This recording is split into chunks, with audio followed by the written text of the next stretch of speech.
Vamos ler a palavra do Senhor. Abra a sua Bíblia no livro de Gênesis.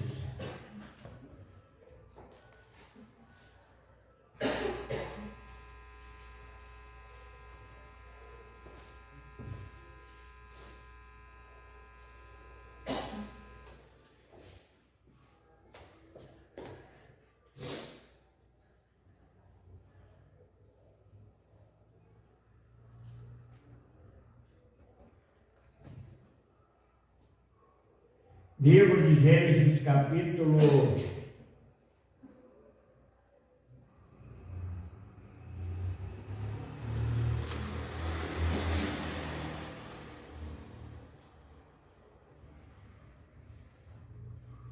45, do livro de Gênesis, capítulo 45.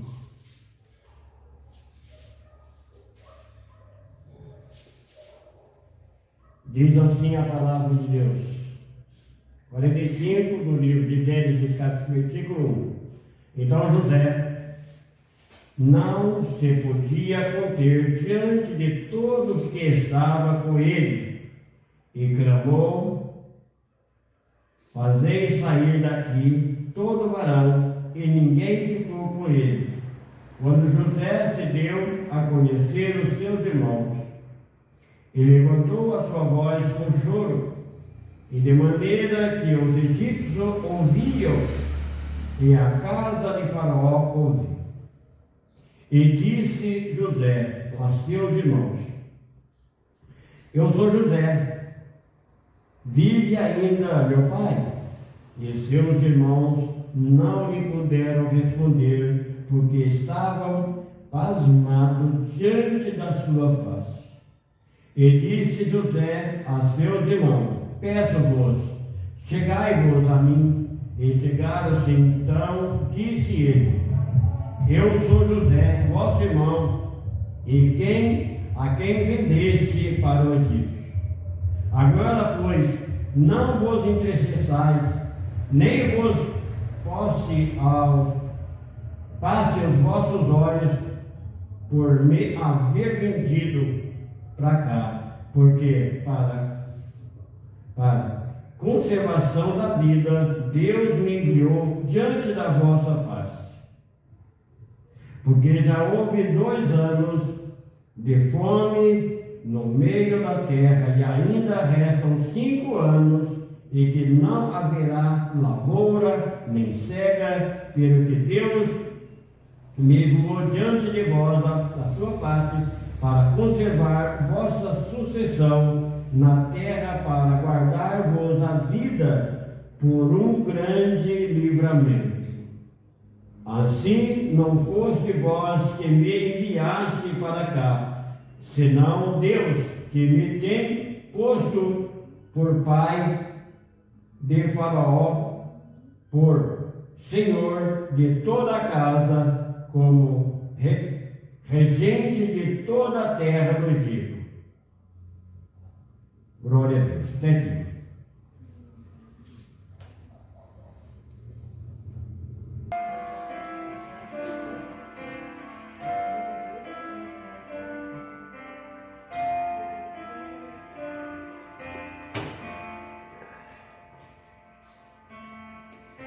Glória a Deus. Prometo que eu também já termino, tá? Glória a Deus. Aleluia.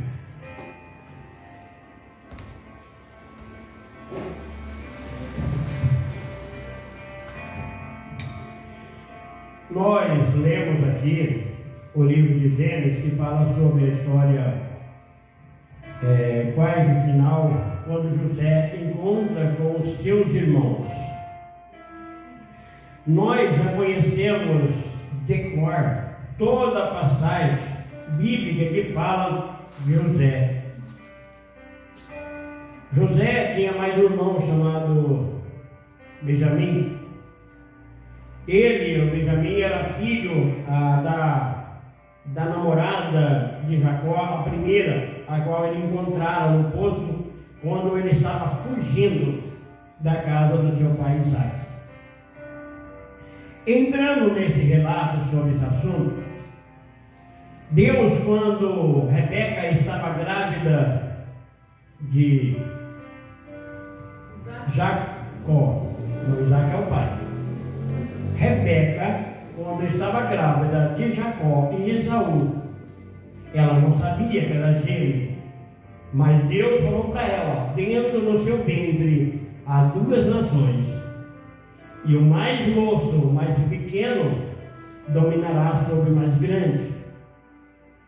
E nós sabemos que até a diferença dos dois era notável. Jacó era como eu e grande maioria do ser humano de hoje, que não tem vantagem de pelo no corpo. Então Jacó era como nós. Mas o Esaú era totalmente diferente. Esaú quase parecia um carneiro. A Bíblia diz isso, não diz? Quando a mãe, a Rebeca, mãe de Jacó, faz o guisado para apresentar, entregar a Jacó, para que entregasse a Isaac, para que ele desse a unção na vida dele, ela cobriu a pele de Jacó com pelos de animais para enganar o seu próprio pai. Agora eu pergunto, preste atenção na mensagem a qual eu li agora. Deus, desde o ventre de Rebeca, Deus já teria prometido que aquele que nasceria por segundo, a saber, Jacó, que nasceu grudado e segurando os pés de Esaú, Deus já tinha falado que era ele que dominaria, ele que dava a continuação da geração de Abraão. Precisaria Rebeca agora ajudar, como Sara tentou também ajudar as promessas de Deus. Deus prometeu a Abraão que ele seria uma grande nação, mas ele não poderia, Sara era estéril, não poderia dar filho, a idade também não era muito boa, e de repente se passou um bom tempo e a Sara resolve: vou ajudar Deus agora, vou dar a mão para Deus e ele vai ter um filho com outra mulher e esse filho será nação. Mas Deus não disse isso. Deus falou que Sara daria a ele um filho e ela quis ajudar a Deus. Mas aqui novamente Rebeca, esposa, se eu errar o nome aí, se vocês conhecerem a Sara, eu erro o nome, eu me consertei, mas a Rebeca, esposa de Isaac, o filho da promessa, ela foi revelada a ela que ela estava gerando 2 filhos e que o menor dominaria sobre o maior. Então era Jacó. Mas agora, quando chega a idade de 136 anos, Isaac pensa que vai morrer. Ele já estava com a visão um pouco fraca, não sei se era totalmente cego, provavelmente era, porque senão ele ia ver que Jacó estava enganando ele. Mas ele pensou que ia morrer. Quem poderia me dizer por que Isaac pensou que ia morrer com 136 anos? Vocês imaginam ou não? Ele achou que ia morrer com 136 anos. E ele viveu muito, muito mais depois, mesmo meio cego. Ele pensou, com a sua enfermidade agora, falou assim: já vou abençoar a minha geração porque eu vou morrer. Porque o meu irmão morreu com 136 anos. E isso fazia já uns 15 anos talvez. Quem era o irmão de Isaac, que tinha morrido com 136 anos? Ismael. Agora pensou ele que ia morrer também. Então cada um de nós, Deus sabe a vida de cada um. Não quer dizer que um irmão morreu com a idade, que todos vão morrer na mesma idade. Deus tinha promessa na vida de Isaac, é claro que de Ismael também, mas ele tinha a promessa para ser feita na vida dos dois, de alguma maneira. Mas agora, quando Isaac está ali perto, pensando que vai morrer, ele pede que o seu filho, Esaú, fosse caçar e pegasse um animal e fizesse um guisado para ele comer. E depois que ele comesse o bom guisado, ele ia passar as bênçãos de Deus sobre a geração futura, porque Isaac é o que nascera primeiro. Então, por direito, mesmo que Deus prometeu diferente, para eles, o primeiro que nasceu era o dono da herança, para dar continuidade na nação. Mas a Rebeca sabia que Deus tinha dito diferente. Será que a Rebeca não falou para Isaac que Deus tinha dito que é o menor, que era o mais novo, que nasceu um minuto, talvez depois, não sei? Não sei se ela disse ou não, mas ela sabia. E como Esaú ia demorar um pouco para caçar esse animal, a sua mãe chama a Jacó e diz: eu vou preparar um guisado do jeitinho que o Esaú prepara e vou colocar na sua pele disfarce como se fosse Esaú, e você vai entregar o guisado para seu pai. Ele já está cego mesmo, e ele comendo, ele vai receber você como Esaú e vai abençoar. Agora eu pergunto, se as bênçãos foram para Esaú, como andaria a potência de Jacó? As bênçãos só foi de Jacó porque Deus já tinha entregado as bênçãos para Jacó. Porque o Senhor colocou a mão sobre a vida de Jacó e deu as bênçãos para Esaú, não tinha como as bênçãos ser de Jacó, tinha que ser de Esaú. Mas como Deus já tinha prometido, é claro que era de Jacó. Bom, e ele fez assim, aguardou, e a Rebeca preparou. Mas o próprio Esaú, diz a palavra de Deus, que queria negociar sua primogenitura. Um belo, certo dia, ele saiu para caçar. Eu não sei como é que funcionava naquela época, mas parece que nem tudo era de todo mundo. Eu sou de um lar de 14 irmãos, e quando nós trabalhamos, quando nós trabalhávamos no lavoura, em outro lugar, todo o trabalho que nós ganhávamos financeiramente era de todos. O meu pai é que administrava tudo. Tudo era entregue ao meu pai. E depois ele resolvia toda a situação. E quando nós saíamos para ir para a cidade ou algum lugar, ele sabia da nossa necessidade. Ele também entregava uma porção da nossa bênção para nós.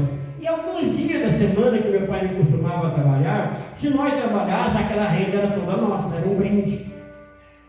O meu pai não ia trabalhar aquele dia de jeito nenhum, não é porque a religião permitia, mas porque ele escolheu não trabalhar naquele dia. E ele falava: se vocês arrumam um trabalho para fazer, para ganhar dinheiro, nesse dia é de vocês. E não é claro que nós ia trabalhar, porque nós tínhamos, além do dinheiro que ele ia nos dar, ainda mais esse dinheiro. Então quem administrava financeiramente era o meu pai. E quem fazia comida em casa era a minha mãe. E a comida que era feita para um comer, todos comiam igualmente. Se tivesse bastante, comia bastante. E se tivesse pouco, comia pouco. Lembro eu que a minha mãe fazia pão em casa e era feito de 5 quilos, do pacote inteiro. Dava 11 pão grande. E nós não víamos esse pão, a não ser quando estava na mesa. Tinha um armário bem grande e a última gaveta de baixo se cabia 11 pão.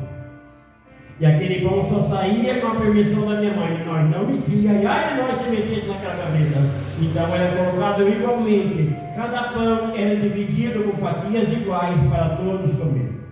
Mas agora, voltando para o texto da palavra, diz que um dia não muito bem sucedido, Esaú não conseguiu caçar para fazer o seu guisado.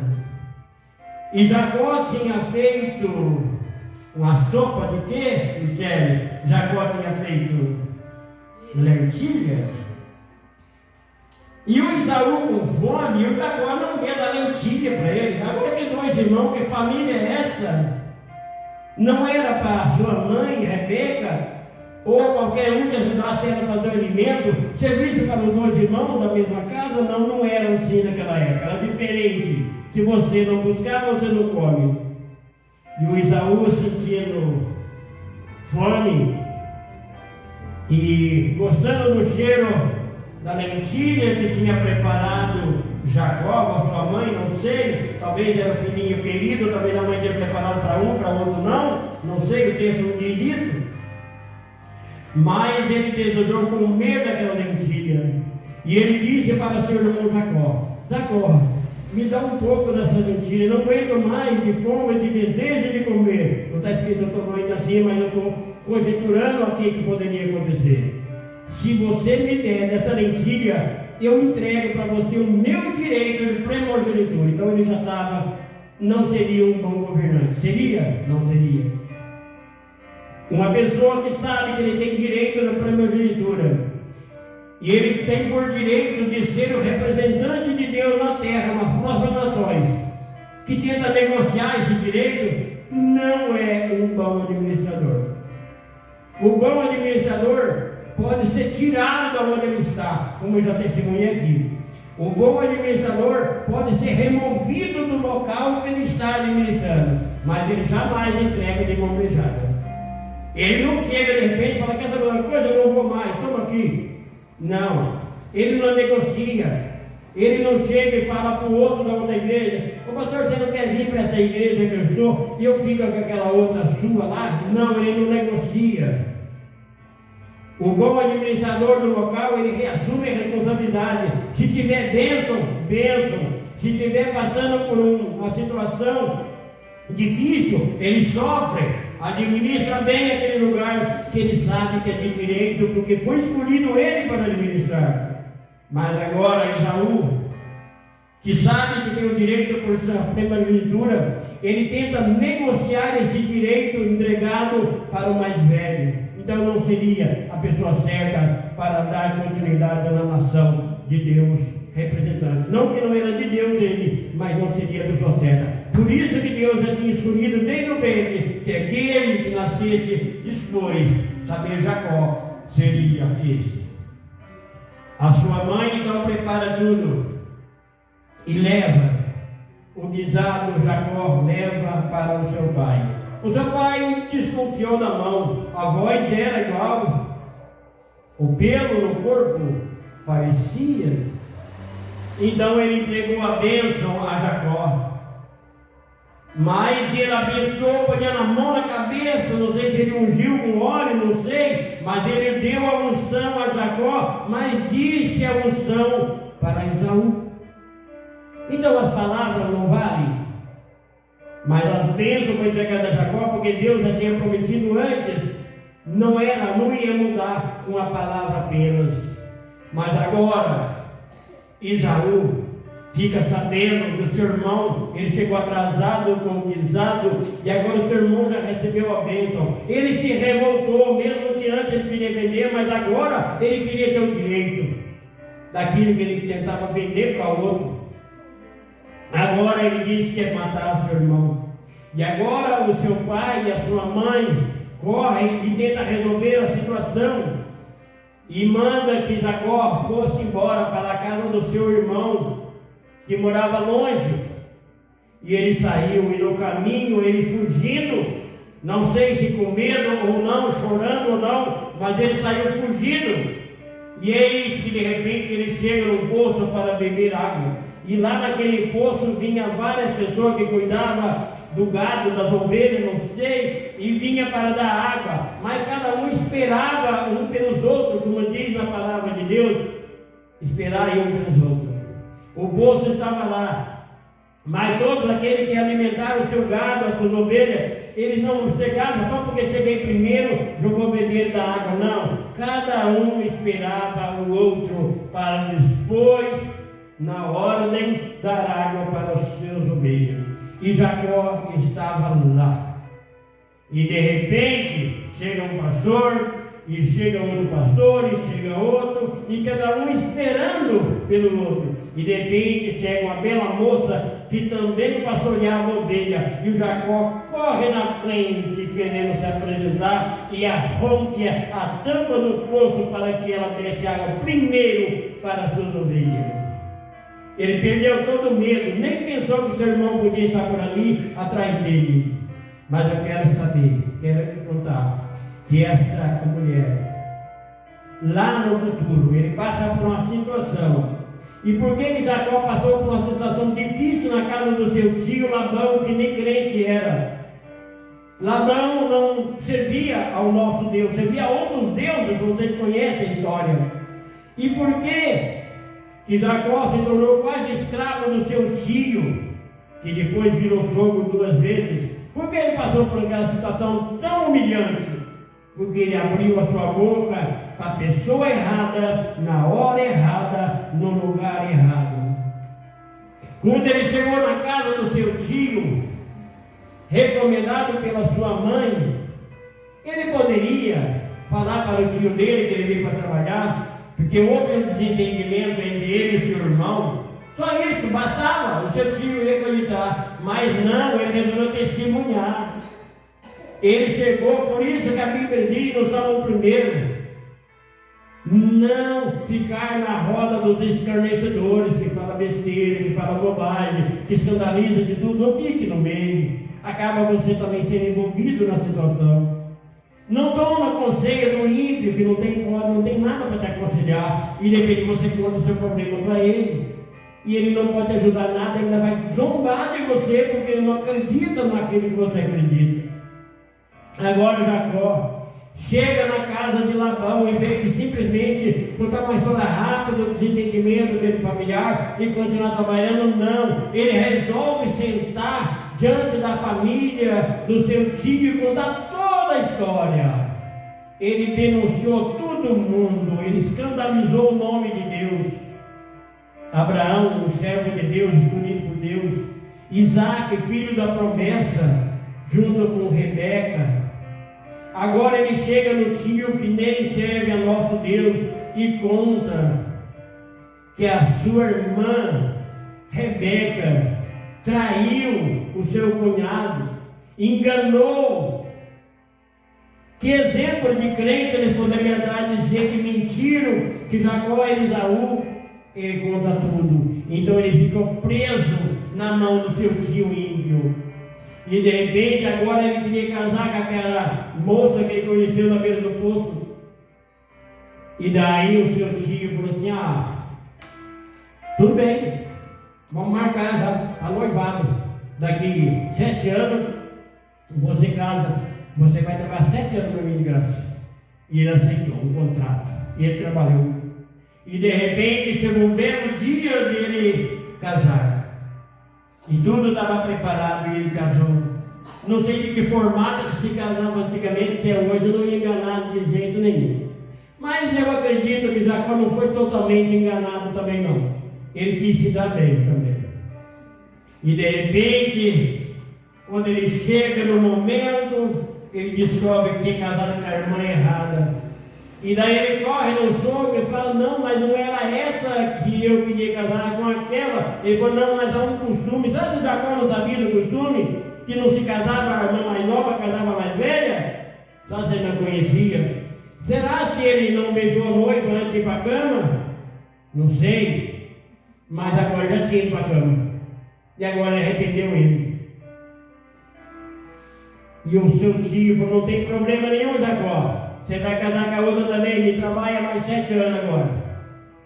E vai ele novamente. E por tudo isso é a história que a Bíblia nos conta. Eu não estou inventando história, a Bíblia conta isso. E depois ele tem todos os outros filhos. Filho com a esposa, filho com a outra esposa casada, filho com a concubina, filho com a outra concubina. E essa esposa que ele teve, a que ele amava mais, tinha problema para ter filho, assim como Sara, assim como Rebeca, e assim como essa mulher também tem problema para ter filho. E ela era humilhada pela sua irmã que tinha já outros filhos. E Deus concede a ela ter filho. E teve José, e teve Benjamim, a qual ela morrera quando teve Benjamim, ela morreu. Mas agora, chegando na história que nós estamos relatando, terminando já com esse relato, José está no lugar. E nós já conhecemos a história, quem sabe um dia eu prego de forma diferente para falar o que aconteceu para ele chegar lá. José tinha sonhos de Deus. E ele prevenia os seus irmãos, ele prevenia o seu pai, a sua mãe, das coisas que aconteciam no futuro, da miséria que ia acontecer. Porque por 7 anos ia ter muita fartura, mas deveria guardar a fartura para o dia de escassez. E eles não acreditavam nele. Os seus irmãos se invejaram dele. E o seu pai também repreendeu, porque o modo que ele falava dava a impressão que eles iam ser o rei e eles o servos. que o seu próprio pai, a sua própria mãe ia se prostrar diante dele para lhe servir. É o entendimento que eles tiveram, mas Deus estava falando, esse seu filho é uma bênção e ele vai estar preparado para governar uma nação. Ele é o que eu coloquei para dar continuidade para vocês não morrer de fome. Mas não acreditaram. E os seus irmãos tinham inveja de José, porque Jacó gostava muito dele, porque era do filho daquela que ele amou primeiro. Não quer dizer que ele não tratava bem os seus outros filhos, mas ele escolheu José para administrar financeiramente. Falando em financeiro, agora José é citado na Bíblia porque ele sabia governar financeiramente a situação. Então ele era o guarda dos seus irmãos. Se bem dizer assim, eu também fui na minha casa mais ou menos assim com meu pai. Não sou mais inteligente, mas a o meu pai confiava um pouco. E eu ficava tudo cheio, porque meu pai confiava e eu entregava recado no nome dele para as pessoas. Tem hora que eu me sentia poderoso pelo recado que eu ia entregar no nome do meu pai para as pessoas. Mas agora José também. Os seus irmãos saíam para tratar do seu gado, das suas ovelhas, e o Jacó mandava ao José observar o que ele estava fazendo. E eles se invejaram do seu irmão e resolveram matar o seu irmão. Mas depois mudaram de ideia e resolveram vender para uma nação. Que nação é essa? Essa nação que eles venderam era nada mais, nada menos do que da sua própria quase sangue, meios irmãos. Ismaelita é nação de quem? Ismaelita de Ismael. E eles levaram, e ele chegou numa casa, que ele fora vendida como escravo. E nessa casa, Deus iluminou a sua vida, e ele foi visto que ainda sabia ler, sabia escrever, que era bom de matemática, ele era bom administrador, e lá ele estava bem. E o diabo tentou com a vida dele. E com tudo isso, para encerrar essa pregação, para nós não darmos continuidade ao final vigília aqui nesse culto, ele foi levado à cadeia. E na cadeia, ele pôde lá ser quase administrador de todos os outros presos. E na cadeia, ele pôde ter sonhos, revelar sonhos. Não só sonhou, mas agora revelador de sonhos de outras pessoas. Agora, através desse sonho, mesmo por muitos e muito tempo preso, esse sonho serviu para salvar uma nação. E também a nação própria dele, levando seu pai e os seus irmãos para o Egito. E por que tudo eles no Egito? Porque Deus já tinha providência no Egito para que 400 anos depois do Egito saísse Moisés para resgatar o povo da escravidão novamente. Precisava tudo isso? Era necessário. Deus faz as coisas do formato que Ele faz. Não adianta nós discutirmos aqui porque Deus fez assim. Ele fez assim porque era necessário que assim fosse. E nós não temos que questionar, nós temos que obedecer. Então, na nossa vida é dessa maneira. Nós temos que obedecer, fazer a vontade de Deus e não questionar, ter paciência, não reagir, e Deus está vendo, e no dia certo você verá. E você demorará ainda um pouco para ver, porque às vezes Deus já tem te abençoado e você não percebeu ainda. Vai demorar um pouco, falar, olha, mas agora eu nem percebi, Deus já tinha feito, eu não tinha percebido ainda. Então, nessa palavra de hoje, saiba, Deus tem providência na minha vida, na nossa vida. Aquilo que você tem colocado diante de Deus, os projetos que você tem colocado verdadeiramente em oração para Deus, Deus está dando providência. E você verá que Ele vai resolver o seu problema, assim como resolveu daquele povo, através do seu servo José, lá no Egito. Amém? Ficamos com essa palavra e meditamos nelas, para que nós possamos aprender a cada dia mais, em nome de Jesus.